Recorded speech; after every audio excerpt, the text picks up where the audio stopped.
আমি চট্টগ্রাম ৫ আসন থেকে স্বতন্ত্র প্রার্থী হিসেবে মনোনয়ন নিয়েছি।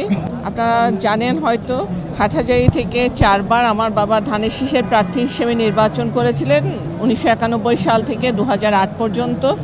তিনি ওই এলাকার জনপ্রতিনিধির ভোটে নির্বাচিত হয়েছিলেন বারবার। তো সেই ক্ষেত্রে এই আসনটা যদি আমরা চিন্তা করি, সেটা ছিল আসলে আমার বাবা সৈয়দ ওয়াহিদুল আলমেরই অবদান, এবং বারবারই উনি নির্বাচিত হয়ে প্রমাণ করেছিলেন যে ধানের শীষের প্রার্থী হিসেবে উনি যোগ্য প্রার্থী ছিলেন। তো বাবার আসনটার বাবার উত্তরসূরি হিসেবে আমি বাবার হাত ধরে ২০১৪ সাল থেকে এই এলাকায় কাজ করছি, এবং ২০০৯ সাল থেকে আমি দলের প্রাথমিক সদস্য পদ নিয়ে কাজ করে যাচ্ছিলাম। কিন্তু দলের হয়তো আমার দলীয় সিদ্ধান্ত হয়েছে যে ব্যারিস্টার মীর হেলাল সাহেবকে উনি ধানের শীষের প্রার্থী হিসেবে দল থেকে ডিক্লেয়ার করা হয়েছে।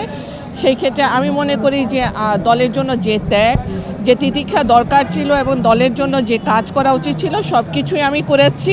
তারপরেও দলের কাছে যোগ্যতার প্রশ্নে দল আমাকে বেছে নেননি।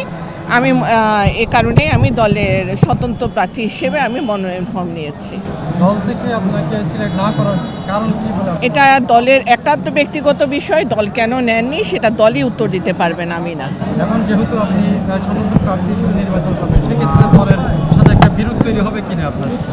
এটা দলের সাথে পরবর্তীতে গিয়ে দলের সাথে আমার কথা হবে, দেখা যাক বিরোধ হয় না ভালো সম্পর্ক হয়, সেটা দেখার বিষয় আমাদের। ফিল্ড কেমন দেখছেন আপনার এলাকায়?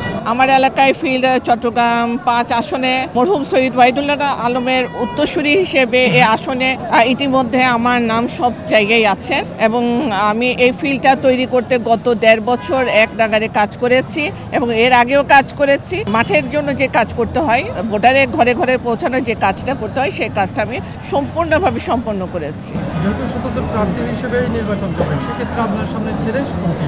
সেটিকে আপনার বলে যে অন্য প্রার্থী যে ব্যারিস্টার হেলাল উনি নাকি বিরোধী? আমি মনে করি ভোটের রাজনীতিতে যে যার যোগ্যতা বলে আসবেন। এখানে আমাদের সাধারণ ভোটাররা যাকে চাইবেন তাকে ভোট দিবেন। এখানে মীর হেলালকে চাইবেন না ব্যারিস্টার শাকিলাকে চাইবেন, সেটা ভোটাররাই ভোটের দিন নির্ধারণ করবেন ইনশাল্লাহ।